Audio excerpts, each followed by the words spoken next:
My name is Cynthia Irwin, and I'm the president of St. Paul. And how I got there is I started out in Munger, Michigan at the Missouri Lutheran Church, living on a potato farm. And I proceeded to come and live up north and grew potatoes.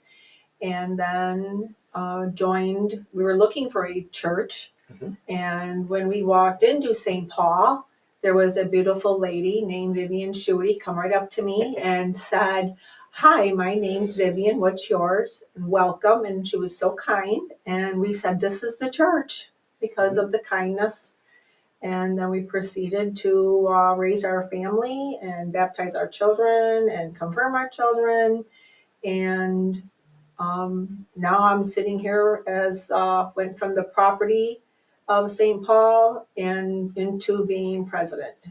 So that's where I'm at right now in that area. Yeah, and I think I've met most of your children and most of your grandchildren, haven't I? Yes. Yeah. How do we use the Bible, and more specifically, how do we use the command of Christ on Maundy, Thursday, in the washing of the feet?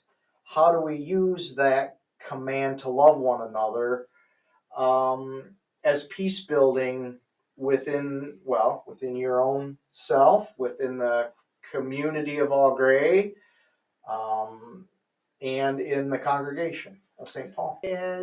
I was in Mary Kay Cosmetics, Mhm. and I helped many women with self-esteem. Mhm. And I talked about God, Jesus, that in our belief in Mary Kay is the golden rule: God first, family second, and career third. And so then I seen a need that we needed housing. And there was people homeless and in the community.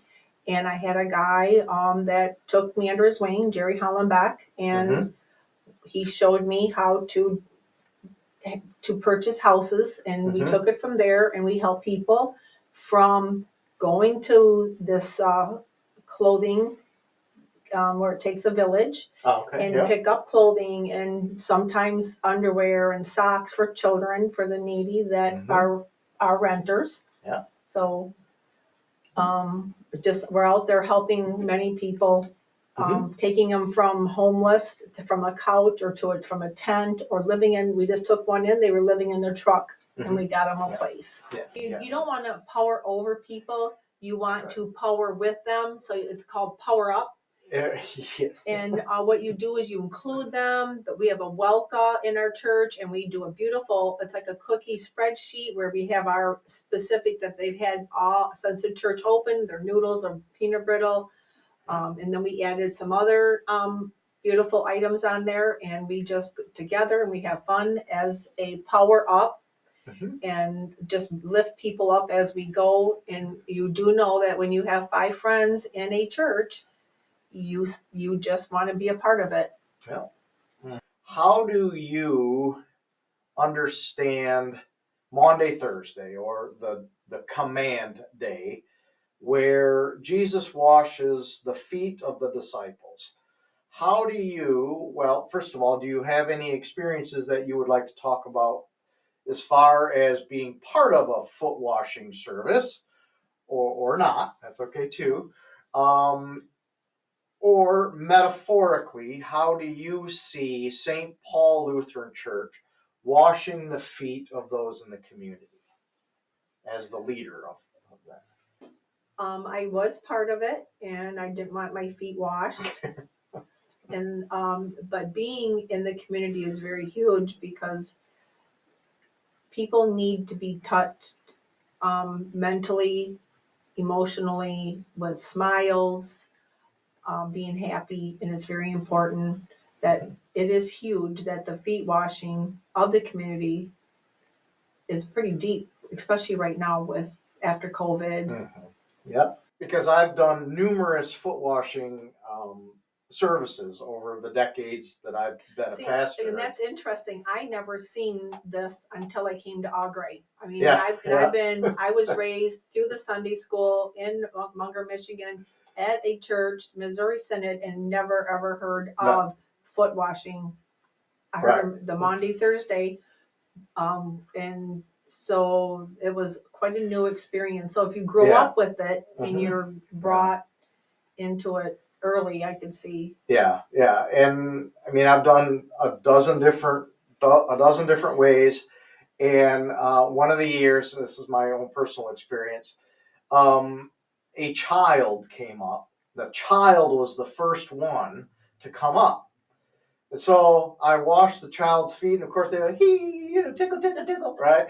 And so they were, it's, but they were very comfortable with it, and so when I when I was done and they were standing there, I said, "Do you want to wash anyone else's feet?" And so they were like, "Yeah, yeah." And so people started coming up, and this child was washing the adult's feet, and I was like, what a beautiful metaphor, right?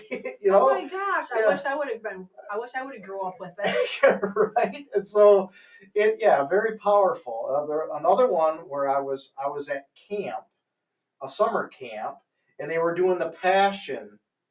The Passion throughout the day. And so each day was a different part of the last week of Jesus's life. And part of that was the foot washing. And the staff all went down into the water, and then all the campers would walk out on the dock and stick their feet in the water, and the camp staff all washed the campers' feet. Oh my gosh! Right? And so, so I have these images. So when I heard about the Maundy Thursday being part of this interview, I had all sorts of images of how all three of the congregations that I serve, how they wash the feet of the communities that they're in, and so yeah, it's very you for important. That. Anything else you'd like to add? No, I don't think so. Okay. I think I just know that empathy is very huge in a church. Mm-hmm. People need, they look for that. Yeah. And it's something people have to work on, because it's not, I don't think it's not easy. No. To take time and listen. Yep. Just be a good listener.